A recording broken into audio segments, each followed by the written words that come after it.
Greetings and welcome to your Friday edition of Runescape Weekly. Magebit here. Joining me today is special guest for the first time, Charis. Welcome, friend. We'll be jumping into the show very, very shortly here, where I will give Charis a moment to introduce himself and all that nonsense. I don't think we have any reason to hold off here in the nebulous area of the show. Pyrnassius is not present at the moment, but he might show up later. Otherwise, it is what it is. We'll roll with what we have. Charis, you cool with giving yourself a little introduction in the opening? Yeah, sure. All right, cool. Radio then. I think we will go ahead and move forward real quick. Let me just open up my folder here and pull out the song that starts the show. I had just pressed the record bar, the go live button, and then like forgot to do like all the prep work. New intro. There it is. Okay. Shut up, phone. Really? Okay. Talk back to me. We'll see who's boss. I'll turn your Wi-Fi off because I don't know the difference between a Wi-Fi signal and a phone symbol, apparently. Okay, now we're good. Da da da da dun dun dun. All right, 3, 2, 1. That is way too loud. That, you know, I just fail on many occasions, and today's one of them. All right, 3, 2, 1. Restart the song, buddy. You're listening to Runescape Weekly for August 30th, 2019. I'm your host, Magebit, with over 18 years of RuneScape experience. Joining me today is Charis, and on today's show, the September Raffle Microtransaction Edition, Clan Cup and Sigils, TLDW number 447 General Q&A, Mod Lee Demodded, second JMod down, Maxcape.com revamp, Weapon Diversity feedback, Let's Talk Early and Mid-Game Hunter, One Small Favor Part 2, RuneScape streamer breaks a world record, and more RuneScape Confessions. Thanks for tuning into this edition of RuneScape Weekly, and enjoy the show. Welcome to your Friday edition of RuneScape Weekly. Magebit here. Joining me for the first time is Charis on the show. Welcome, Charis. How you doing? It's good to have you. Thank you. I'm alright. So, before we get into the episode today, as is customary for everyone's first time on the show, I will pass the microphone to you to give a brief introduction to yourself, and in however many words as you so choose. Doesn't have to be long, doesn't have to be short. Your choice. Anyway, out there you go. Alright, I'm Charis. I've been playing RuneScape on and off, as we all do, for about 16 years, maybe 15. Very nice. And I'm currently working on my trim. Awesome. So, now that Trim Cape has changed, did that spur you to get it, or were you working on it the whole time, or? I have been working on it. It did demotivate me a little bit, just because they moved some requirements out, like the Castle Wars one. Right. But I guess that just makes it a little bit easier to get it. So had you not done the Castle Wars yet? Because that would be my next Yeah, question. I haven't. I still plan on doing it after I get trained. Yeah, there's still the achievement for that, and you get the cosmetic, I assume. So awesome. So there you go. Yeah. I don't think it's a good requirement. I don't think it should be in the game at all. But as long as it's there, it's a me pretty being a completionist, I'm gonna try and get it. It's a pretty ridiculous requirement, but you know it comes from a time when ridiculous requirements were just the norm in the game, and they've just been kind of watering down, I think, the upper end of what RuneScape is to appeal to more people. I mean, that's a pretty accusatory statement I just threw at them, but it is what it is. Anyway, we do have a good show for you today, nonetheless. First up, we're going to get right into the September Raffle and Anachronia Summer Week, which is, I assume, would be what we're dealing with right now. We're in the weekend of it, but so which means you can get the loot boxes, but nothing else changes. So let's talk about it. Do you feel lucky, punk? Well, do ya? If yes, you're in for a treat this week because Balthazar's big raffle is back. Plus, it's the 4th week of the summer escape, and we've got another bumper lot of patch notes for you to read. So go ahead, make our day. So again, the September raffle has returned. Balthazar, Beauregard, and his spectacular circus have had a dip in funds this year. So once again, they're hosting a raffle. Find Balthazar and Burthorpe to receive a free ticket every day. You can earn more free tickets by completing a daily challenge and tracking down Jilly Willikers, the traveling clown. This year, shiny prizes on offer. The golden version of Linza the Disgraced Sparrow's equipment. Plus, each ticket will also have a chance to win prizes from the previous years, including golden god swords, portable deposit boxes, golden war priest armor, death touch darts, golden barrows equipment, golden chaotic equipment, and protean packs. But remember, you've got to be in it to win it. If you miss a day or several, you'll be able to trade Balthazar a bond because he didn't tell us about all. He mentioned that they were running short on funds, but he didn't mention that he was on crippling loan debt and needed to up the ante by starting to shill for Solomon and get bonds in here. But yeah, whatever. I digress. That's not in the article. I added that part. But it is what it is. They are really trying to keep bond prices up, is what it sounds like to me. There is just time and time again, I've seen things that I'm not familiar with seeing, as far as what bonds could be used for, and this whole hey, if you miss some of the event, trade a bond and you'll get caught right up, is another one of those convenience things that they've been doing this past year. What are your thoughts on it, Charis? Do you approve of it, disapprove of it? I don't really mind bond microtransactions usually.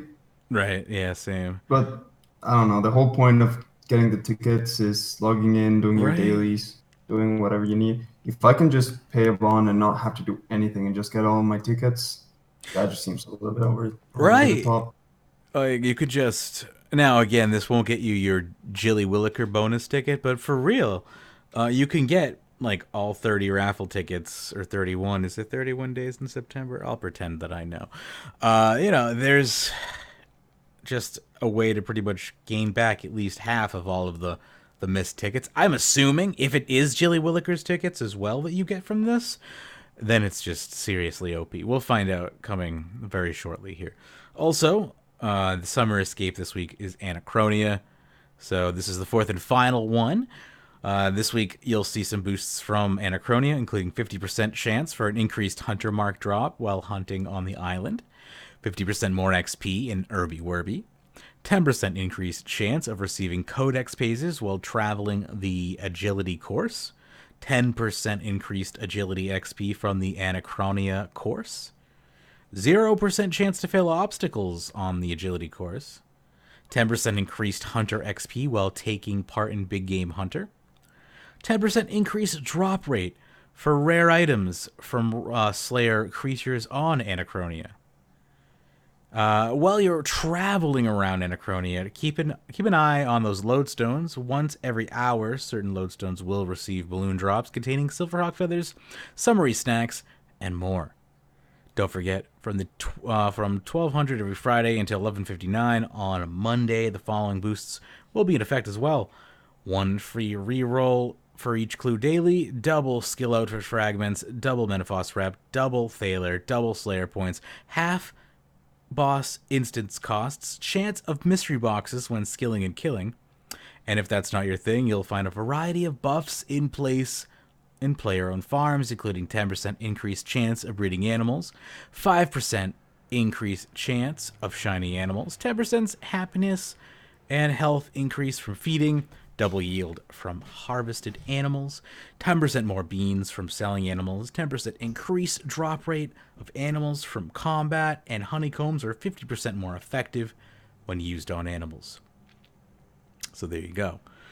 Of course, the Twitch Prime thing is still going on as well. So if you have Twitch Prime, don't forget to link up your account. So yeah, I have really not been taking part in these summer thingamajiggers, to be honest with you. Beyond the weekend things, they really don't appeal to me. Getting those mystery boxes, the thing, Charis, that I think you said people were actually complaining about. Excuse me, it's like the only thing I care about out of these weekends. So they just or out of these events, really these summer weeks, they just haven't been overly interesting to me. Yeah, those loot boxes really get annoying when you're trying to go to a boss or doing Slayer, where inventory space is actually kind of important. Yeah, I can imagine that. Generally, they have the foresight to give you the option to have them sent to your bank, but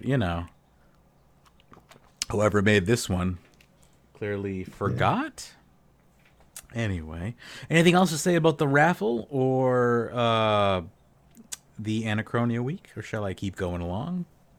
Yeah, I've been using the weeks to complete my trim requirements, which has been Right. really useful. I got the dungeoneering hard mode done over the dungeoneering week, Oh, because the which deaths. which was nice. Yeah, no death penalty. That's a blessing. Yeah, that's And a then big for one. Anachronia, I've been doing Slayer trying to get my totem drops in. You need that rare drop to upgrade your Slayer Lodge Right, with right. no luck, sadly. Oh, I'm sorry to hear that. That's always the. I've been having no luck going for a lot of my RNG stuff as well. I feel you. Let's see here. Again, as I said, I've been basically ignoring them. Another thing though that I did not mean to ignore was the Big Game Hunter Clan Cup. That came and went like in a heartbeat. So it says here, dust off your vuvuzelas and wag those banners. It's time for a bit of competition here in Gielinor. This week, the Clan Cup finally returns from its year-long slumber. Are you ready to help your clan win the prize? Plus, read all about the sigil removal, which we'll get to as well. But Clan Cup, the Clan Cup is back, and this time you've got to skin it to win it. During the week of August the 19th, you'll be competing to see which clans are the real big game hunters and which clans are just a bunch of Nimrods. Wow. Here's how it works. Each player will have 3 hours to attempt to skin as many dinosaurs as they can in Big Game Hunter. These sessions can be abandoned and restarted at any time during the week. Please note that to participate, you'll need the usual requirements for Big Game Hunter being 75 Hunter and 55 Slayer. So at the end of the week, the top 10 scores from your clan will be combined into a total score. The clan with the highest total score will be declared the winners and will walk away with a selection of rewards. First place gets access to the Crystal Avatar, clan Sticky Thread in the Recruitment, and 12% boost, 100% faster capping for a month. Runner-up gets access to the Crystal Avatar and a 9% boost with 75% faster capping for a month. The following Big Game Hunter buffs will be active during the Clan Cup session. So okay, it doesn't really matter now. It's kind of over. So I'm not going to talk about that. Again, I'll have to go over and look and see who won.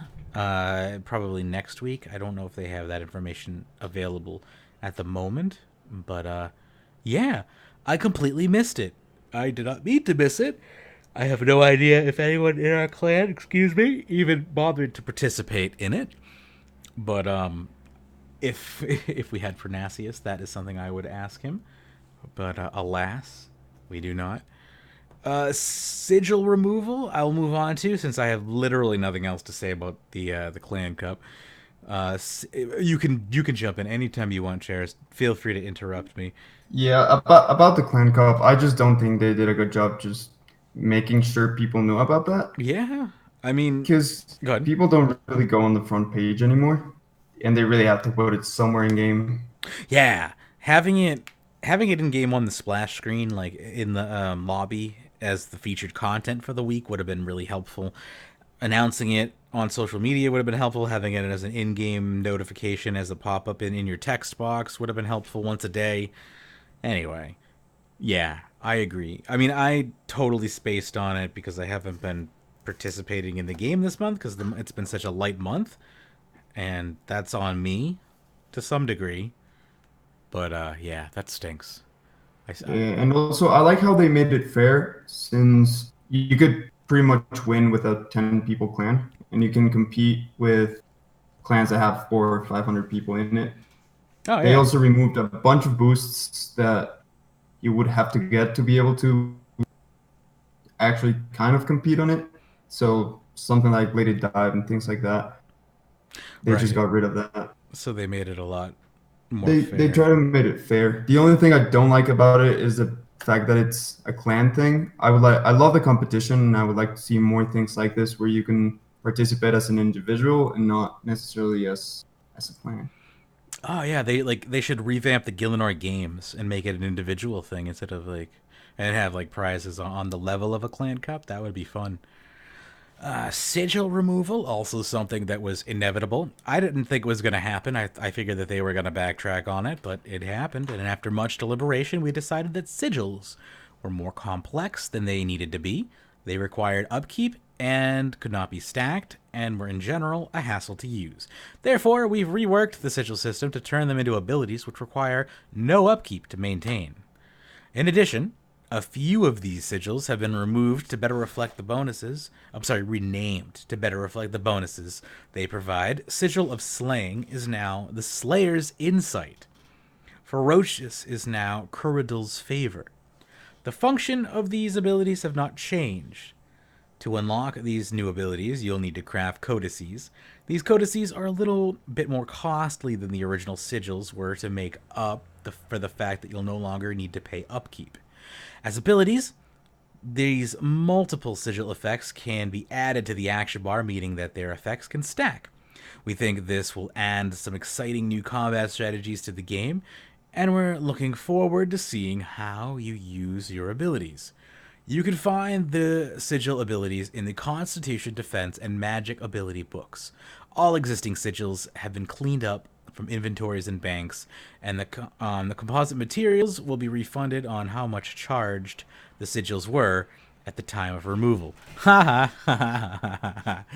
They figured out how to determine how much charge was left. That's funny. Uh, Initially, the people were going on Reddit going, use your sigils down to their minimums. They don't know how to. They're gonna give you back the max amount no matter what. Yeah, well, haha. Now they're not. So people who were just burning sigil power just because, yeah, well, you got Jagexed. Balance changes because sigil effects now abilities that do not share cooldown. Abilities that provide consistent XP gain have been rebalanced. The cooldown of Slayer's Insight has been increased to 2 minutes, and the cooldown of Aggression has also been increased to 2 minutes. So, again, is a combat pleb. I don't have too much to say about this because I haven't tried them yet. It sounds like the increase on their timer. Probably a good idea considering they don't share the global cooldown. But yeah, I will have to try these out for myself once I have a reason to do so after I have finished 120s and all. Yeah, I don't really use sigils at all. I don't own any of them. Yeah, But the only thing I do agree with that people were complaining about is the prices went up, obviously, because of the changes. right. And even if you had them before, you only got half the stuff to make them now. So I don't know if a prayer got reworked. If you already bought it, you still had it. So if it went up, it didn't matter. Right. But now, if you have to buy it again, and when the materials to make it or to get it went up a lot, then you have to pay however much the difference is. So the real winners are the people who never touched sigils in the first place, in my opinion. Because it's like, all right, you know, you didn't get a sigil that may have not have changed, but you also didn't have to remake a sigil. You can just not have to worry about it and start from scratch like it was just a brand new system. I'm considering this a fresh content update for me because I have never used a sigil. The only thing I think I ever even made that fit in the sigil slot was like the urn of adrenaline or some bullshit from that quest. I don't even know. The one that takes congealed blood to charge. Maybe that's not even a sigil. I don't know. But I think that's a pocket slot. so exactly proving my point as to why I should not be talking about these. And also proving the point that getting rid of that slot was probably a good idea. Yeah.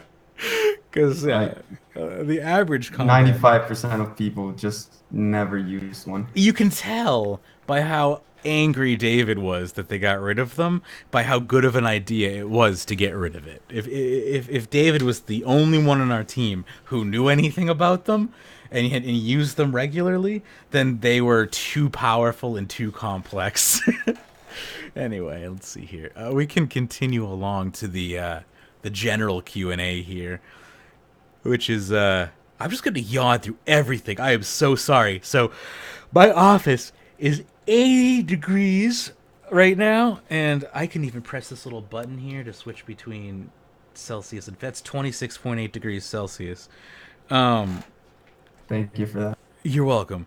It is really, and it's only 50% humidity, so it's not like it's bleh, like I'm dying. I just feel like I'm wrapped in a warm blanket, and I'm trying really hard not to fall asleep constantly. So I really apologize for all the yawning that's taking place this episode. Generally, I have central air, but I'm currently working on a project that requires this office to be 80 degrees for the next period of time. It'll be fixed by next show. That's all I can say. Point being, it's 80 degrees in here, and I'm trying not to fall asleep, and I'm so sorry for yawning in your face like every time we switch topics. Or at least every time I start talking up again, seems like I yawn. I digress. General Q&A, number 447, provided by the lovely Rubik. It says here, RuneScape survey. The ETA is Friday, which is today, alongside the month ahead, which would be nice if we mysteriously stumbled into that. However, I have a hard stop at like noon, so it's very unlikely that they are going to release that before noon. But if they do, I will be super excited and happy, because then we'll have an extra thing to talk about. Anyway, RuneFest. The RuneFest schedule will be released next week. The panel stage will be streamed this year. Oh, thank God. All the stuff that I wanted to see. So one of the reasons why we stopped streaming at the time that we stopped streaming last year was because all the good stuff had ended. And it like there was still cool stuff going on the second stage. We couldn't see it, though. So I'm glad to hear that they're going to do both stages this year. The following will be discussed at RuneFest. Anachronia, it will be expanded upon. Called that one. I'm pointing to a camera that has no camera footage. Future quests, other content. That's vague. But future quests is always, good. I still haven't finished the new quest because it had that puzzle at the end that I got angry at, but I gotta go back and do that. Which one's the new quest? Because I came back, I had like 7 quests to do. Let me think. The name will come to me in a second. It's the one, Desperate Times. Thank you, Braid. Desperate Times is the quest that leads up to Anachronia and is going to probably be the stepping point for the Anachronia quest line that will probably unleash the new Elder God quest line. Like I assume they're one and the same. And I'm excited for it. I'm very much excited for it. So, I mean, RuneFest has kind of turned into an opportunity for them to kind of talk about what's already in the works and what's already kind of they know they're going to put out. So the whole wild speculation era, I think, of RuneFest has rightfully come to an end. Now, it's not to say that there won't be some wild young buck who won't bring them back in 5 years, but right now they have, I think, put their foot in their mouth too many times. So Which is for the best, I think. I agree. Yeah, they should talk about theory, like combat mechanics.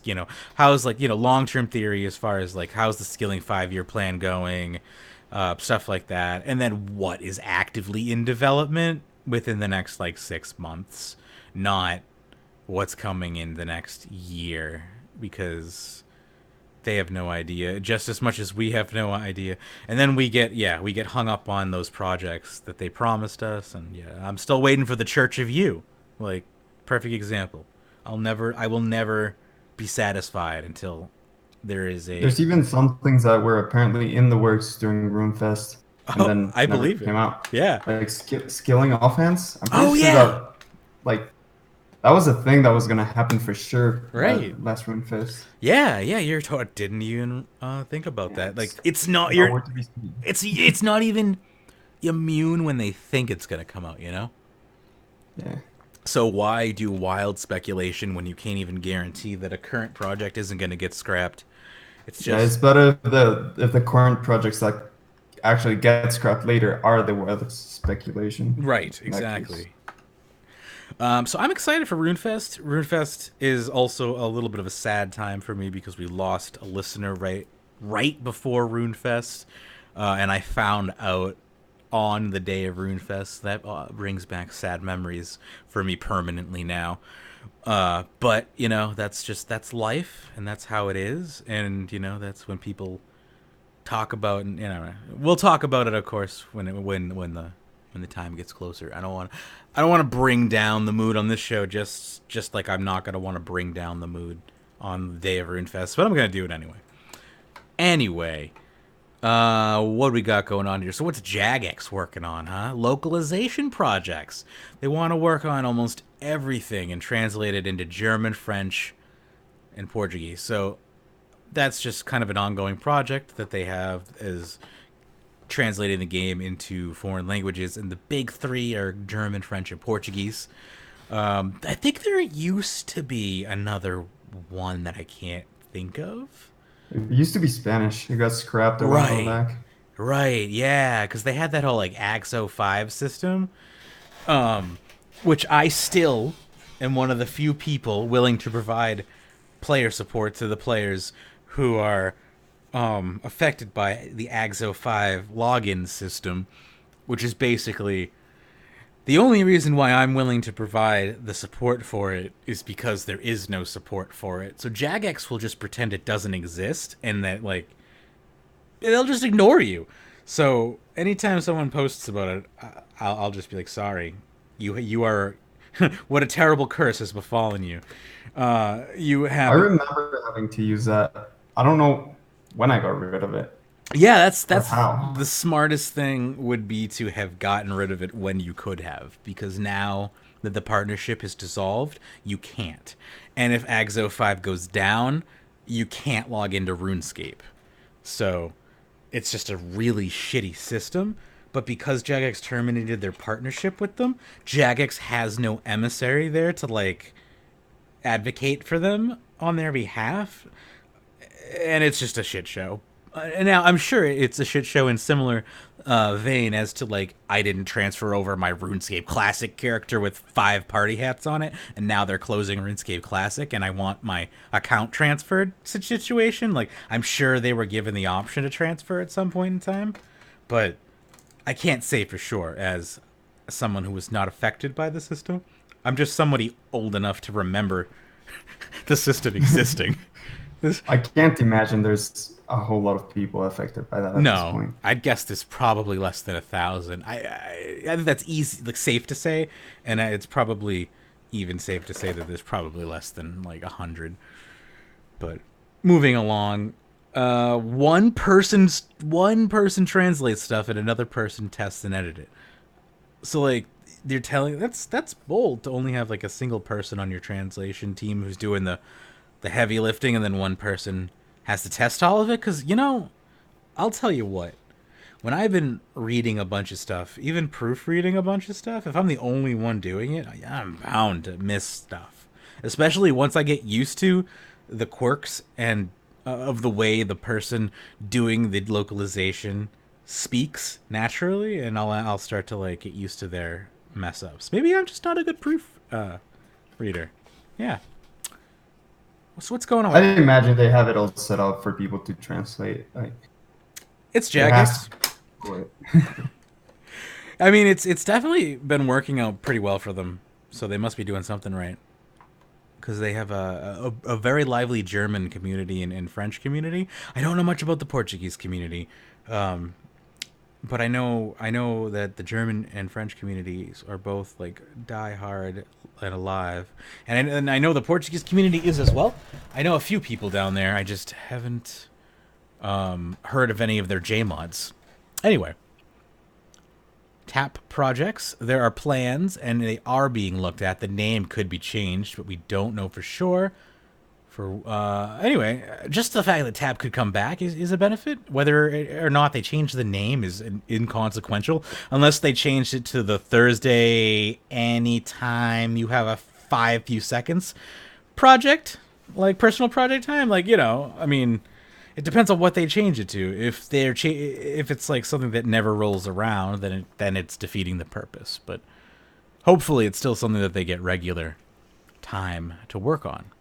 I think they should take a hard look at it because when some of the best updates in the game come from tap time, Yeah. there's something you're doing wrong. Like, Yeah. Oh, I wonder how much that comes from the passion of the developer, given when it's something that they want to work on, that it becomes just like a better thing, or if it has to do with that they tend to work on things that players want in tap time. I can't tell which one of those two things it is. I feel like most tap projects come from employees actually playing the game and being like, this, I think we need this because I've been playing the game and I realize that this doesn't work like this. Fair. That makes And sense. then the other ones are just, let's try to get a big update out, try to get people back in the game, try to get people interested. So I don't know. The other one definitely feels like it has a much more corporate path carved into it that is designed to. Yeah, Yeah, one exactly. is definitely made, I think, out of for sheer happiness, tap projects, whereas yeah, updates have another agenda behind them as well. Moving along to Jagex Departures, it says they're trying to do damage control, and I haven't even gotten to the news yet. We are a company of around 400 people, and these things do happen. As much as it is not a nice situation to be in some of the time, and we are never want to see people leave Jagex, sometimes it happens, and it's a coincidence that it has happened twice in the space of a week. It won't impact things like development moving forward, and we are in positions where we would like to be able to again backfill those roles and make sure we can bring in those people who are, let's say, bringing mobile to the table, for instance, since I know Mod Edge, for instance, was working on mobile. It won't impact the delivery date or anything like that, but we would like to bolster those teams as much as we can. Moving forward, it's something we can't really discuss, but it does happen, and let's say we can move forward from here. It's important for us to think about the future of RuneScape, and we have loads of talented staff dedicated to making it a bright one. So, I mean, the fact that they lost Mod Edge sucks, but they also lost Mod Lee, which is inconsequential to their development. Let's keep that in mind. So that doesn't affect mobile release or content at all. That just is kind of a blow to the community. We'll get more in depth on that in a bit because they both have their own topics. So I'll continue along for now. Better communication.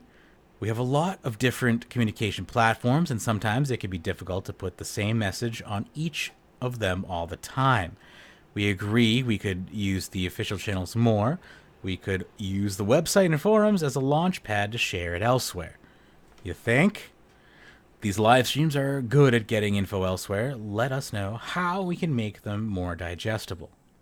I mean, turning them into patch notes like this helps a lot. And the fact that they said it can be difficult to put the same message on each one of them Yeah, is hard. Like, really? You can just link the same message in each one, or just Right. Write the same post in each one. It's not difficult to put the same thing on each one. Yeah, I can't imagine what they mean by that unless they're talking about trying to fit for character limits. But in that case, copy an image of your source. Like, don't try to truncate just because you have a If limited. they're trying to post a different one in in the forums, in the website, and on Reddit, that just seems like a bad idea all around. I agree. Excuse me. Upcoming updates info. New player experience. Players are asking for a teleport to the current Turiel teleport location. We will add one, but it will be a post-release thing. The update is currently in the release candidate build, so we can't add any more to it. Activity tracker, prayer interface, buff bar, decluttering of Berthorpe and Taverley, and the improved path system are all in it. The path system achievements are optional and are hidden above level 250 total. Master Quest Cape requirement: make a mask of Dagreth Nern. It will be a cosmetic override now. Regarding the Slayer skill in the tutorial, Modstu has a Slayer skill expansion, which has its own post we won't get into at this point in time, but the TLDR is it shows the progress of going through combat. You only ever do Slayer at the very end. That's Slayer skill explanation. Pretty much.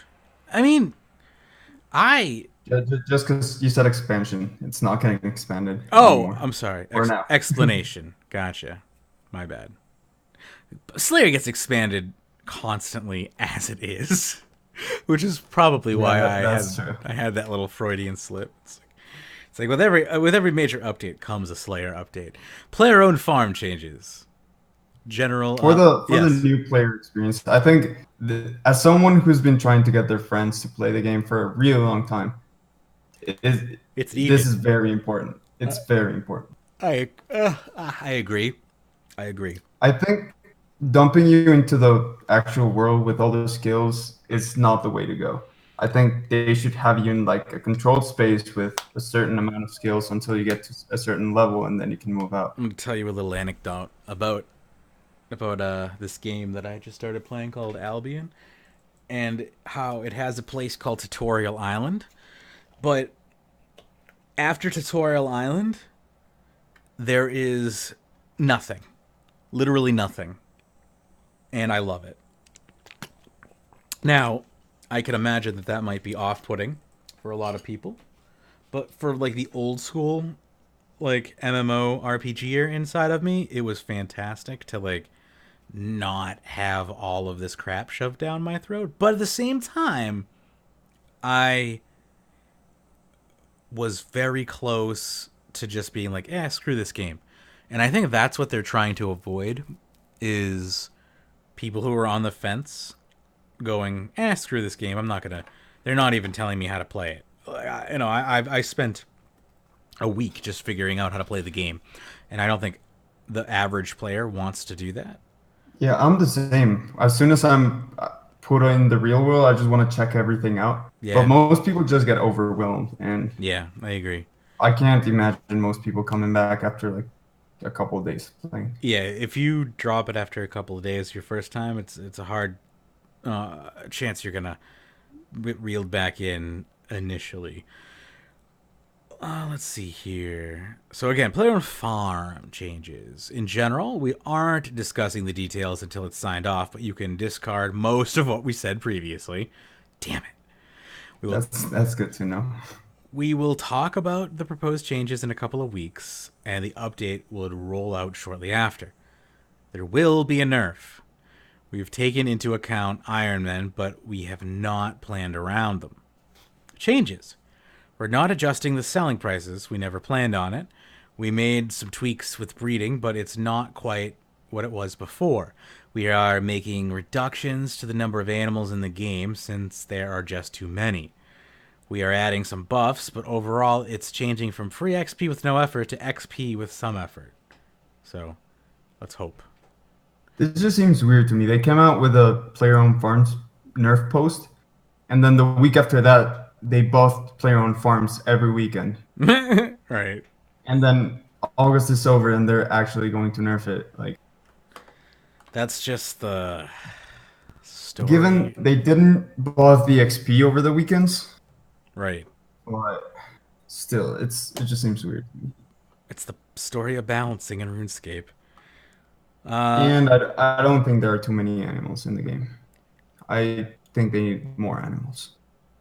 Just FYI. I don't know. I mean, the pricing is gone down significantly, but that's not a bad thing to some degree. Just as long as it's, I don't know, when I get a Zygamite, it's still a few hundred K. That's fine. Mobile. I'm sorry. Let me move on to general info before I just yell the word mobile, huh? Moving on to the next section here called general update. Bank beta. It's on course for September, but wait for the month ahead for more information. Mobile. There's a communication strategy in place. Various people are planning on doing things in the future. We are hitting deadlines. There will be more mobile slots coming soon. Comp and trimmed cape. Let us know what requirements you think should be added. We may take a look at the design in the future if it needs it. So there's, you know, if it needs it. If it needs it, yeah. There's like a tinge of hope in there. Not much. Mini games. There aren't the best use of our resource time. In today's day and age, I would agree. If you're not removing a mini game, you don't really need to bother with them. Give us reasons why you want them instance. For the mini game, we can build upon the game. For the rewards, if so, we can look at the alternate ways for that reward. I think people want them instant so they can actually find players to play with. Fishing, that is exactly the reason why. Fish flingers would work well on a shard world since it works based on player communication. We could either shard them or remove them. Those are the two best options. Shard them or remove them. You know, I agree. So, I don't think there's one option for all of them, but like right now, I've been doing mini games for the trim requirements. Right. I did Conquest yesterday. It's just ridiculous that that's still in the game.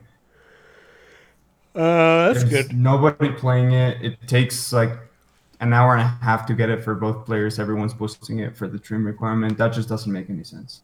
Yeah, it's brutal. But for something like Barbarian Assault, which I've also been doing, there's a bunch of people doing it, but you go to the actual place to do it, and there's no one there because it's not instance. So there's only your team. Yeah. And even if there's other teams doing it, you don't even see them. So yeah, I agree 100%. That stuff needs to change, especially with the amount of worlds we have. And it's like either shrink it down to 10 worlds or start instancing stuff in shards. Quests. Moving along. Unfinished storylines aren't cared about by most players according to past surveys. That's why they aren't worked on. We have to focus on what's right on the game, and only a niche number of players have done them. That doesn't mean they are forever abandoned, just that they aren't in our current plans. And if your current plans are to constantly keep the most important things that are for the focus of the game in, then they are never going to be in your plans. So, you know, there's no need for the double speak just to try and please both sides. I'll continue along to backlog, and which is being discussed. Or we want to be transparent on what's in the backlog for the future. Elite Tier 92 armors degrade cost reduction might be in QA. How do you not know? It's like, our QA team is just the janitorial service, so they don't have an official system to let us know. I think that might have been like a sarcastic comment. Maybe. I don't know. It might be in QA. Just expect it soon. Dagannoth King bosses are awaiting appropriate assets. Nice. Which basically means they aren't done. It's like, the only thing being changed are their art assets. Their mechanics aren't changing. So, again, just say what you mean. Are they going to give you the option to keep the old ones? Toggles! I think there was a poll for when they remodeled the Dagonoth Well, Kings if if you you wanted the pets to be the same with the old oh, ones. you're right about that. I don't know.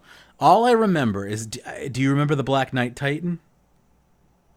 Yes. Because you have a choice to toggle on or off his character model.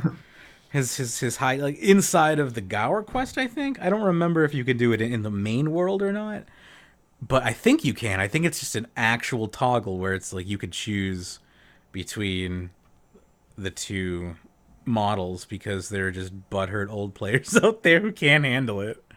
It's like new model. So I don't know. I hope though that it's a toggle because preserving the game's roots. I think it's not like you don't have to go out of your way to create extra models. The old models are already there. Just let the people have what they want. Yeah, for this one specifically, I think it's weird because people voted on having the old models. So getting rid of them after a few years seems weird to me. Yeah, But I am at the same never. time, I'm never one to use old models unless it's like a retro override. But if people voted on them, and if they already exist in general, just make it a toggle. It's not that big a deal. We already have a miscellaneous section in our game options for this type of thing. What else we got here? Virago quest, written and designed. It's just awaiting allocation of resources to actually create it. So that's cool. Everything else is made. Combat pet stats and modifiers may be released. Timbo was looking into it. Cool. Weapon diversity information is coming soon. Here's what's not planned. More savable presets for Maxed and Comcape. More elite dungeon boss pets. Reducing or removing combat requirements for Slayer Masters. More free-to-play expansions. If it were to happen with mobile, would make sense. So there you go. That is currently what's going on. I honestly hope they don't come out with more Elite Dungeon boss pets for the sake of people who've already grinded for the boss pets. I am all for always adding to those things. Like if you've already I wish achieved, good. I wish they were there when it came out, but if they weren't, just don't add them because people are gonna have to go back and grind. I understand where you're coming from. People having to go back and do stuff that they probably already have significant kill count in. Yeah, I grinded a lot for boss pets when they came out, and now I have to go back to those bosses for the titles because I I obviously got every drop for most of my boss pets, but there weren't boss titles back then. There weren't collection locks back then. So now I have to go back to every boss and get every drop again with like I don't know, for Dagonoth Kings, for example, I have like 8k kills. And now I have to go back and kill them again to get the title, which is just annoying. Yeah, that is annoying. I'll give you that. I do still feel like it should work on a completionist cape style thing where it's like something of that prestige. And again, it's Jagex's kind of fault for not releasing them with the release of the Yeah, content. they really should have just release everything at the same time. I mean, maybe retroactively, people who have a higher kill count should have an easier chance at getting it. But beyond that, I mean, there are thresholds, so if you have X amount of kills, you will have an easier time getting them. But better thresholds still, for people who I don't know. yeah. I'm just that's my outlook on it, but it's also I've yet to do any of that stuff, so it's all going to be new to me. I won't have to think of going back. Well, yeah, I haven't done elite dungeons pretty much at all. I have like 10 kills in ED1, and that's the one that I've done the most. But for the sake of people that have grinded for the actual pet on it, Right. I just feel it's like a little bit cheap. I hear you. Moving along, we have a post in regards from our Q&A talking about the staff that were leaving. First up, we have Mod Lee saying, "This is honestly something that I never imagined saying, but as of August 31st, 2019, I will no longer be working for Jagex. On August 13th, I was offered the opportunity of a lifetime. In 2013, by the way. I was offered the opportunity of a lifetime after visiting Jagex HQ as a player of the game Runescape." It's just really weird for him to word it like that. I received an email in my inbox offering me the chance to work for Jagex from home in the United States while I finished college. Graciously, I accepted this dream job offer and began my journey with the company. I was so proud to represent this community and bridge the gap between the players and the company. This was the first industry job in my career, and I've accomplished quite a lot with this company.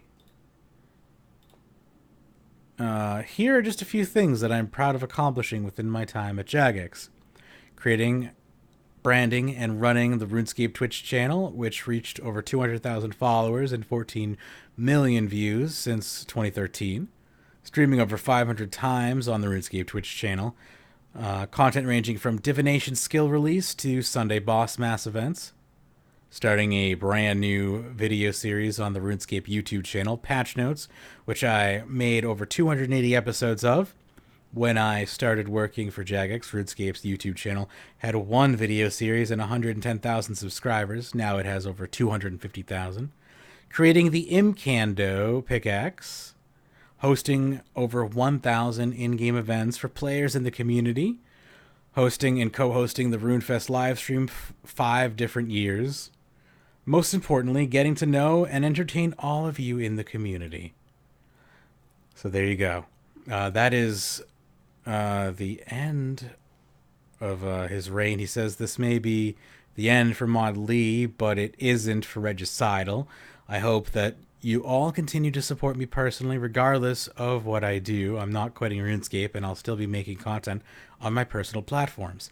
You can all follow me on my personal Twitter, Regicidal, and if you want to watch my personal live streams on Twitch, it'll be Regicidal there as well. I have a new Alphabet Locked RRman series that I'm proud of, so I'd appreciate if you all check that out. Sunday, August 25th, 2019 at 1800 game time will be my last stream as Mod Lee on the RuneScape Twitch channel. It would really mean the world to me if everyone tuned in and showed their support. Thank you all once again for your love and support.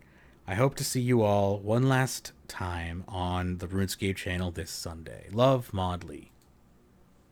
So, sad, but, you know, it happens. From my understanding, he did not want to take his leave, but Jagex decided not to renew his contract. And you have to remember that Jagex as a company is kind of up in the air right now as far as who owns them, I think. Or they might be looking to get sold, so they might be trimming down positions. Who knows? I can't say that for sure. But you'll remember we read in the TLDW that they wanted to make sure that we knew that that wasn't the case. But we do have a second JMod lost. Mod Edge says, today is my last day at Jagex, and I will be moving on to my next adventure. It's been a pleasure working on the game that has been a big part of my life for over 10 years, and I will continue to play RuneScape for many more. So, goodbye, Mod Edge. So that's another JMod, sadly, that we have to say goodbye to as well. But again, it happens. And just like they say, in the industry, these things do happen. Whereas Mod Lee, you know, came out and told us that, you know, he really didn't plan on leaving. Mod Edge, just as he's going on to like his next adventure. So I think these two things are kind of unrelated. Anyway, anything on that before I move along? Not really much to say about this. Fair. Although it is worrying about Mod Edge because he was working on mobile. Right. Yeah. They say it's not going to adjust or affect it, but we'll see. Yeah, I wouldn't think they'd get rid of him if it would affect the development. But then again, it doesn't seem like they're putting that much effort into mobile lately. Wow, hot take. I mean, the fact that iOS is nowhere in sight, and I don't think we had a dev blog on mobile this month. I understand where you're coming from, but hopefully, I'm still somewhat hopeful we're gonna see an open beta, you know, in the next month or two for Android. But with this departure, I might have to take that, you know, might be fair game as to retract that statement. Anyway, yeah, like I said, I don't think it would affect development, but if it did, I wouldn't be surprised. moving along That's my take. I agree for the most part. There's not a 50-50 shot, but like there's a chance that mobile was impacted to some degree. Maxgate.com was revamped, improved functionality and user performance. Asterisk says, "Hey everyone, it's been a busy past few months for Team Maxcape, so we haven't had the time to visit the RuneScape subreddit. We've been actively working to bring you new and improved features for the RuneScape community. We added quite a few new additions to Maxcape, including new achievement badges and the reintroduction of the Max and Comcape designer, which was also entirely rebuilt from the ground up to be much more fluid. We've also overhauled the entire back end to bring you massively improved performance, as well as the design to give you a much better look and feel. For those of you who've never heard of Maxscape.com, we're a RuneScape tracking service where you can look up anyone's statistics and track their progress. It's completely free to use with absolutely no paywall. We also have a few unique features that include Max and Comcape Designer, XP tracking, Adventurer's logs, dynamic signatures, achievements, advanced XP milestone tracking, and quest completion log. Our team is always flexible when it comes to adding new features, and we're always looking for ways to improve the user experience. If you have any ideas, please visit our community Discord. Our staff is responsive, and we always want your feedback, good or bad, to help provide you with the best services possible." Well, there you go. Maxscape.com is a great website, and I have always been a fan of them, so check them out, see if you like their feel, and maybe you will want to track your stuff there. Anyway, I'll keep going along here. This is some feedback on the weapon diversity from Night Eyes, who says, "Recently I went over to the beta and put a lot of effort into writing feedback and suggesting into Google Docs, and here I first go over my general opinion on and how it will affect different sides of the game. Then I'll discuss the individual weapon effects. First, the effects that are fine and pretty much ready to be released. Next, the effects which should be rebalanced. And lastly, the effects I'd suggest changing. I try to keep these changes close to the original ideas." So, in general, my opinion is that the update can be a success if it is modified.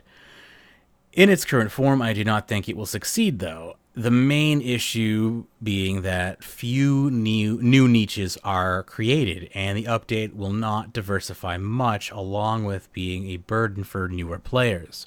I'll give you examples of suggested changes. There are more in the document. 1.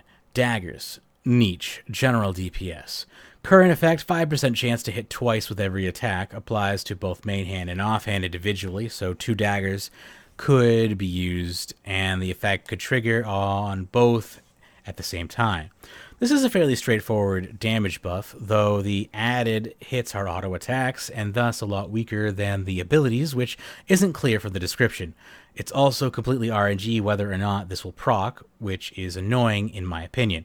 However, I cannot deny the effect that the effect is cool and has a fun animation.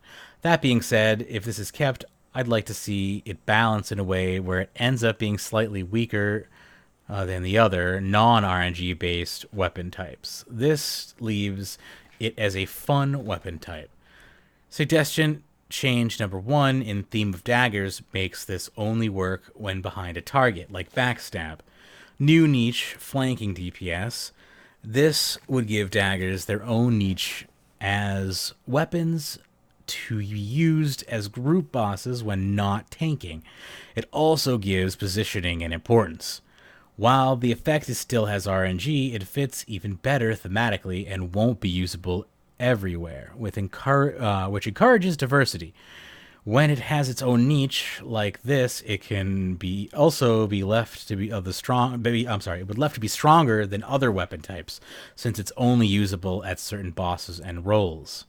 Suggestion: change 2, make daggers guaranteed to hit twice when initiating combat, or when not having attacked for X amount of time, but only when this is done from behind the opponent. New niche, weapon switch. This removes the RNG and is fun, consistent effect. It would still really only be used at group bosses. The result of this rather than suggested one is that this is likely to be used as a weapon switch. Personally, I wouldn't mind that at all, as it would still remain optional. It could also combo nicely with mutated barge. 2. Scimitars. Niche. General DPS. Current effect. For 5% missing health on your target, you have a 0.5% increased critical chance. This effect is doubled if you're dual-wielding scimitars. At 5% health of the target, the player should have a plus 9.5% chance to critically strike with 2 scimitars. That increases to 19%. It lessens some RNG, which is nice, but the effect seems a bit strong. At 50% HP, this would be a 10% crit bonus, which is nearly a grimoire at 12%. And this would be in effect for half of the kill. But with lower numbers, it can be fun. It's also likely to be used as a weapon switch for when your target is at low HP. Suggestion change. Make the crit change increase as your HP falls lower. New niche. Sweaty, very risky general DPS. This punishes eating more than is already done and adds considerable difficulty in HP management. However, the right numbers that DPS that can be gained could be worth the effort for players willing to do so. That definitely be fun, though hard for less experienced players. Having scimitars be the only weapon for the brave and daring and people willing to risk everything for more damage could be a good option. This would result in best in slot general DPS weapons that carry considerable risk, resulting in more diversity in the weapons being used overall, since many people will opt for different weapon types instead. Different types of food and potions would play into this nicely too, giving Zamorak brews and rock cake uses lowering HP to gain more damage. People would also think twice about always soul splitting or flicking. I really think this would be very good ways to increase risk and difficulty for people willing to put extra effort into for more damage. It also encourages learning a boss inside and out, knowing exactly what spec to expect when the boss's max hit and the damage one can take.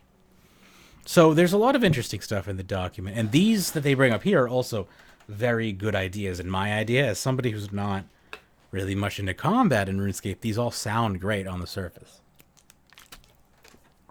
Anyway, Yeah, yes. I have a problem with weapon diversity all around, because I don't think it's weapon diversity. I think it's switchscape diversity, Right. where now you're gonna have your, I don't know, your scimitar flank switch and your longsword flank switch and your whatever switch, and I don't like that. Like, Yeah. I just straight up don't like that. I think you should be only allowed to bring one weapon or one set of weapons into a fight, and then you actually have to choose which weapon you want to use for each boss or each Slayer task. It's interesting because Albion is a game similar to RuneScape, as I've mentioned previously, and it has that you are what you wear mechanic similar to RuneScape, but when you are in combat, you cannot change what you are wearing. You can carry as much around with you as you want. You could switch when you're out of combat, but when you're in combat, you can't just go from a ranger to a mage or to a to a meleeer, despite your character being able to have proficiencies in all of those areas, which I think is a much better way of doing it and eliminates switchscape. I agree, and I feel there should be some aspect to switching. Like, I don't know, your Excalibur you should be able to bring with you and be able to use and things like that. Yeah, I mean, RuneScape But is having taking like switching 3, to a 4, ridiculous 5 level. weapons. Yes, Exactly. yes, 100%. And I think that's an issue that should be resolved first before bringing weapon diversity out. Yeah, Doesn't seem like it's going to be that way, but it never. RuneScape's always working its way from its asshole out. It always somehow manages to work backwards. But we'll get there. We release everything as broken as possible first, and then we work towards ideal state. That's the Jagex way. So let's see here. I like pretty much. There's tons of great suggestions as far as stuff you can do with weapon switching, but if if the game constantly rewards having 20 different weapons in your inventory, I will again go back to my little hole where I say combat is dumb in RuneScape and just go to other games to get my combat fix from. Moving along. And the thing is, they're making it more and more necessary to do these things with the high level bosses, because Yeah. you can't go to Solak or AOD if you don't have your flanking switch and your, I don't know. I'm not on high tier PVM level, and I wish David was here because he would be able to give a little bit more insight on this. Yeah, no, and I'm sure we'll cover it again, so it's not the end of the world. But But I'm the kind of person who would just rather bring one weapon, and if I lose a little bit of DPS, that's fine with me. But when I have to get a team that has to be also all right with that, and they're not, so it just doesn't work out. I've been talking with some people who are adamant that there are plenty of people out there that are not in David's camp that will absolutely take you on all of these trips and whatnot that you want to go on so you can learn and whatnot. So I have some research to do, because again, I've been talking about wanting to get into combat and high end and all that, and having a billion weapon switches is just a way of getting me to not do that. Not even because I wouldn't have a chance of learning that, but because that just goes to a level I don't want to learn. But from what I understand, there are plenty of teams out there that are not sweaty teams. It's just finding them and then not expecting to make, David level of money. That's another thing. Like with sacrifice of those levels of commitment comes sacrifice in level of reward, and as long as you can kind of accept that, then you will be okay. I think a lot of people are trying to get on teams that they don't have the skill for, and then getting shot down, and then being like, well, how come I can't get the stuff that they get? And I think it comes down, and again, to people's jealousy of wanting that level of wealth when the game is clearly catering to a style of combat that is just over the top in the first place. So until Jagex stops rewarding those players, and catering massive amounts, not massive amounts of content, but massively wealthy content around them, then you're never gonna stop seeing people feel inadequate and feel like they deserve to be on those teams, because the average high-end player should be able to do, all of the bossing content efficiently. But when efficiently means, acting like you're 15 on weapons and 3 sigils and yeah, like if I need a performance enhancing substance to keep up with my peers just because they have selected the efficient level to be based off of insane difficulty rather than average difficulty, I don't feel like that should be my fault. But on the other hand, I'll just go play a different game. Like, if I want to do combat, I will just find a game that supports my level of skill. And that sucks in RuneScape, because RuneScape is a game that is multifaceted. And if you happen to enjoy one of the facets that don't make money, you are just kind of effed, to be honest. Like, you don't really have a consistent way to get all of the stuff that you may want. I can never afford best in slot weapons to be even good at top end bosses. Now I could probably just do racks until my eyes fell out to do that, but that's something that I've kind of elected to not do because the amount of fun just outweighs the time that I'm going to put into it. Maybe I'll have fun eventually. I don't play video games to have fun eventually. So, sorry. I've been treating RuneScape as a freaking profession for way too long. And I think there are ways to make the bosses more challenging and at the same time more fun. And having 30 switches in your inventory isn't the way to go, in my opinion. I'm with you. I just the way to go is more challenging boss fights that that affect the environment and things like that. But the problem with RuneScape is how slow its reaction to its own mechanics are. I'm just trying to think of another way to say the tick system without trying to say without saying it, because I constantly, anytime combat is brought up, it's always why is combat suck? The tick system. Well, yes, but it's why it's more. True. Yeah, it is true, and I mean, and I have been basically saying that Jagex needs to make RuneScape combat like Diablo for it to be successful, and to do that it needs to change its game engine. And then I found out that Albion has been doing that since its creation.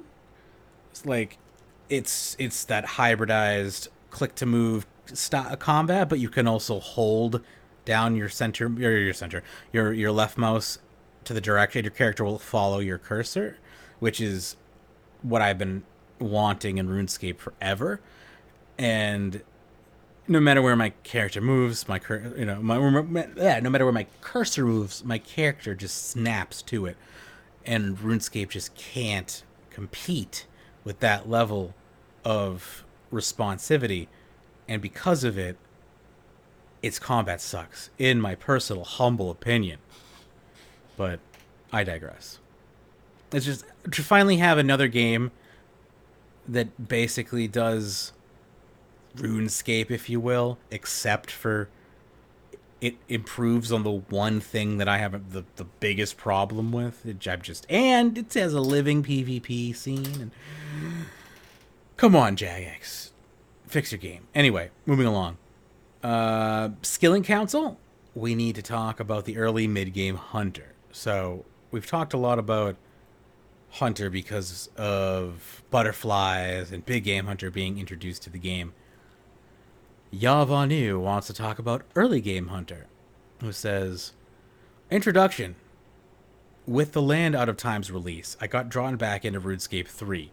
I decided to create a new account back in June, and I was curious what RuneScape 3 is like nowadays for a beginning or new player. I intentionally waited on doing much of Hunter before the balancing changes because I wanted to get as close to the new player experience as I could. I also wanted to actually play the game. That is, playing the actual content rather than relying on dailyscape.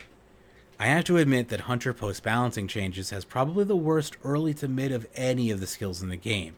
I think there's a couple of elements that make it as bad as it is, and I'd like to think Hunter ever really had a reputation of being fast early on to begin with.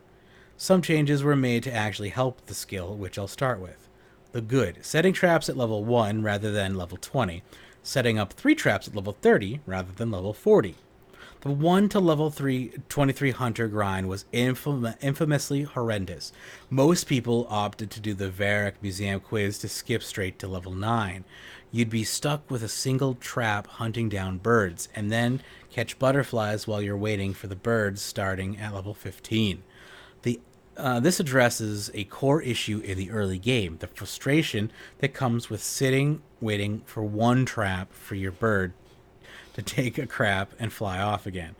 It was never fun to begin with, so at least having the ability to be more active is a bit of an improvement.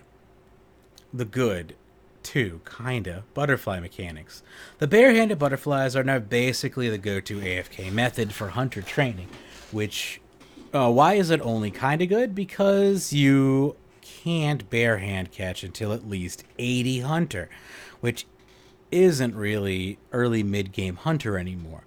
One more benefit, unlike most of the hunter creatures, butterflies actually did not get hit with the nerf and XP, so butterflies are still viable as an early training method. For my criticisms, I want to state that I fully support the nerfs at the higher level brackets. I agree that crystallizing, Grenwalls, Turtles, and the higher level skilled Champas were far too overpowered. I'll go as far as saying even the nerf hitting the lower level skilled Champas was fair, only because they made other methods obsolete, so long as you had the required agility level for multiple catches. The good, 3, some slight buffs. A small number of creatures had their XP rates increased. This would include things like desert devils and razor-backed kebits and kyats for the pitfall hunting. These increases are fairly negligible. However, overall, we're still looking at a nerf across the board. The bad. Stuff was nerfed that really didn't need to be nerfed. I don't know if it was really subjective, but please tell me why creatures such as any polar kevits and pitfall creatures, yes, seriously, even the rupias and grax were nerfed. Show me the data of how many players took advantage of these buffed XP rates that said methods provided. I'll wait. Polar kevits literally had their XP cut in half, while pitfall creatures only a minor nerf.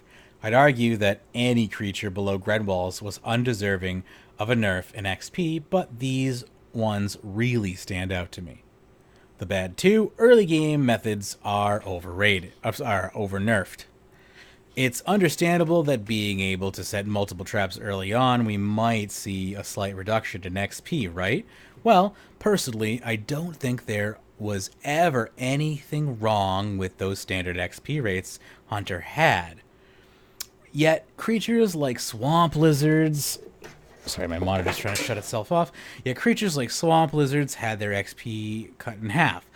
That means you now have to be 1.5 to 2 times as active to get the same XP rate as before, which again was never really overpowered to begin with. It gets worse as we look to other classic go-tos such as falconry. Falconry, in my opinion, was as well-balanced method. It was one of the more intense methods early on and provided an appropriate XP rate as a reward. While unfortunately swatted kevits now only give 42 experience, down from 104. I don't really think this change is warranted at all, given the relative intensity of falconry. The bad number 3, one ticking is exclusive to 99 Hunter. I think that was kind of the point.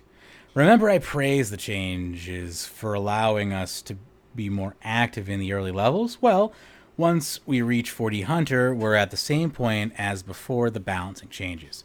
You still don't unlock 4 traps until 60 Hunter, and you don't unlock 5 until 80. That means there's not many options to up your XP rate by being more active. So now we're back to square one, waiting for our traps to fall down one by one, because unsurprisingly the success rate of catching things in general does not seem to be increased as part of the balancing changes. I'm happy that one ticking is still possible in Hunter, but I don't think it should be limited to 99. There are main issues I have. These are the main issues that I have that I think far outweigh any good balancing changes have accompanied for early mid-game Hunter. Sorry, I'm just like, my chair is falling apart. I'm dying of heat exhaustion. I'm like not looking like I'm not going to read the rest of this because I don't want to. We can talk Yeah, about he goes on for a while. yeah, like I'm my there's like another half of this document remaining, but Hunter has never been a skill that was easy in the early game. So the fact that they nerfed half the XP rate or nerfed the XP rates in half when they did this update is interesting to me. I highly recommend that if there is any staff listening to this to read the rest of this. But yeah, I'm pooped. My voice is like dead. So we got 2 more topics to go here, and then we'll call it a show. So I don't pass out. This one's funny. I like this one. This is one of my many reasons RuneScape is so awesome. So this is from someone's Discord. It says, started my morning mining. Then I realized I needed coal, so I go mine coal and find an uncommon gem rock to mine. Then I learn I can get a gem bag, but I need to get dungeoneering tokens for that. So I farm dungeoneering to get tokens and finally get my gem bag. To which I get my bag and farm gems to make amulets. Then I decide I should make these and enchant them for money. Then I realize I need to level up magic so I can enchant them. Then after finally enchanting and selling, I remember I need coal, and this whole thing started with looking for coal.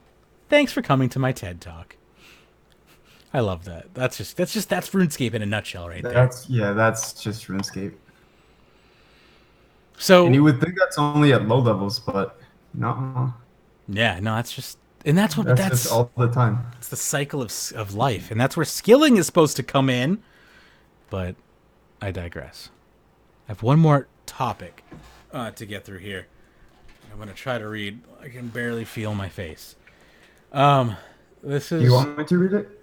If you'd like to. It's sure. Let's see if your connection's coming through clear enough. We'll give it a go. You're a little robot-y every now and again, but let's try it. All right. Let's see. 30-day Twitch record will be done to OSRS in 3 days. Is this the one I'm reading, or do you want me to read the news post? The one that says Florida man claims to set Twitch record for most hours streamed in RuneScape. RuneScape player It's RRman has set a new record for the most hours streamed in a month by a solo streamer with a whopping 542 on Twitch on August 20th, and he's not done yet. The previous record was held by Edison Park Live at 541. And before that, the record holder was Jetel Caesarian, who streamed for 506.5 hours in 30 days. RRman, who is 26, revealed how he managed to break the record in a Reddit post on R2007scape, so the OSRS Reddit. It's been a little while, but I'm posting today to share that I'm within 5 days of breaking the most hours streamed on Twitch within 30 days record. I'm happy to say that 99% of this goal was done streaming OSRS. He then revealed that he wanted to break the record as a challenge to himself. I started this challenge as a goal for myself to see if I could finally hard commit to something insane. I'm the type of impulsive person to just say I will do something, and after starting, I'll quit. Even worse is starting something and quitting more than halfway through. I think most RS players can relate to that. Yeah, 92 and then done, halfway. But I could just before you continue, I completely relate to starting something and not being able to finish it, and just the amount of hours that this must have taken is just mind-boggling to me. Continue. It took exactly 542, if you were wondering. What? It took how many? It took exactly 542 hours. Days or hours? Or hours. Okay, yeah. Hours. It couldn't take days, you dumbass. Oh, here it is. Going after the record has not been easy. The streamer averaged about 19 hours a day for the first 22 days, 4 hours of sleep, 1 hour of in between for live things, and more sleep. That's double hardcore play hours right there. Like, I say. Go ahead. Go ahead. I say that like 10 hours a day is like the no life standard. So like 19 a day is just. Yeah. Anyway, At least he's getting paid. RRman admitted that while it's not healthy to stream this much, he was pretty healthy before this challenge. This is definitely not healthy, but I was a pretty healthy person in general. I do plan on continuing to stream and doing workouts to help others get motivated to become healthier in life. Just by example. Sitting for long periods of time can result in blood clots, but I make sure to stretch and walk around for a few minutes every hour. Drinking a ton of water also helps. For whatever reason, my brain translated that, and it said that he takes a few minutes every month. I was like, yeah, that sounds reasonable. No, it's every hour. Yeah. It's like that's one of the reasons why I got the desk elliptical, was because I sit on my ass. So yeah, I should get up and stretch every once in a while. I'll tell you what, there's no need to ever get up if you just conglomerate workout equipment around you. You're getting all the work you need without ever having to leave your desk. I'll allow you to move on there. Going on here. And he hasn't completed the goal alone. I have a I have a lovely supportive girlfriend who cooks and feeds me every day. That's funny. It's lonely for her. Exactly. I take my showers quickly during one of the few 10-minute breaks I take during stream. All right. Pro tip for your next time you try to break the record, just get a Galaxy phone that has waterproof on it. Then you don't even have to worry about shower breaks.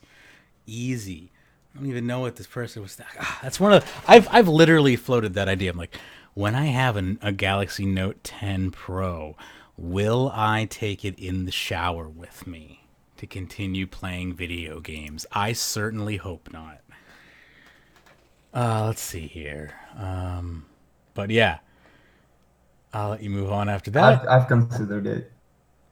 So moving on. When asked how the record could be verified, the RuneScape marathoner told his viewers, "As far as we know publicly anyway, the most hours streamed by Edison Live was by Edison Live, and it is 541 hours. So he broke it by 1 hour. Wow.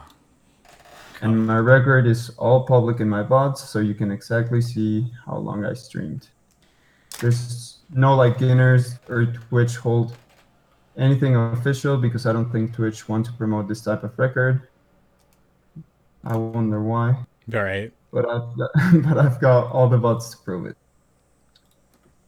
Only time will tell if Edison Live or anyone else tries to go after the record, but even if it's broken again, chances are RRman will retake it. After all, in his post he said, "I am tired, but I am more tired of not completing my goals." Very good. Good for him. So, yeah. With an exclamation mark at the end. But, you know, I mean, hopefully he got lots of followers and subscriptions in all that time.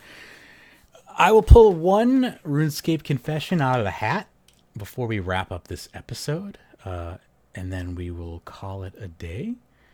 This one comes. This is a anonymous one as well. It comes from the RuneScape Memories Facebook group. It's by John Chris, who says, "Worst memory: being dumb enough to bot on a 15-year-old account, my 15-year-old main in 2019, and getting perm banned within a day. No previous offenses. Sucks worse than the multi-billion loss at the Duel Arena. Big oof." So, lost all his money at the Duel Arena, tried to bot it back, and then was perm banned. That sucks. I mean, I have no sympathy for him. I'm laughing at him, literally. But, it's great. People are so dumb. People. Good to know bot busting still works. Right?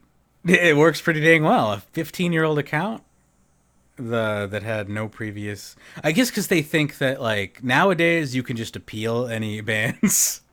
they'll just insta-ban you now, I guess. Who knows? Anyway, big special thing. I should probably actually read the end cap, shouldn't I? That's not how this works. Okay, I'll try this again. It has been so long since I have done a show that I've forgotten how to do a show, apparently. You can find us in game, Kill Skill and Chill. That's Kill Skill, the letter N, chill. You can also find us on the web. We've got a website for you, runeweek.com is where you'll find all the podcasts and all that and whatnot. We're on YouTube as well. Runescape Weekly is the YouTube channel. RSW Show is the YouTube account name. We're on social media as well. Facebook.com/RSWeekly, Twitter.com/RSWeekly or at RSWeekly. We're also on Discord as well, Magebit.online in your web browser. And Magebit.tv as well, if you'd like to join us live on Twitch. And if you'd like to support the show, get pre-shows and all that stuff, patreon.com/RuneScape. We're coming up on the end of the month, so once the 1st of September rolls around, there will be a bunch of new pre-shows available for free on patreon.com/RuneScape. So if you want to check those out and get an idea of what pre-shows are like, you can do so over there, as another batch will be dropped for people who have listened to those. If you want to support the show with a one-time donation, you could do so with a PayPal, paypal.me/RSW, or Cash.App, $Magebit. And you can check out my personal projects over at magebit.me. I want to thank I'm going to try that again. Big special thanks to our patrons, Sudwood, Ricky A, Cass. Thank you so much for your ongoing support. Really do appreciate it.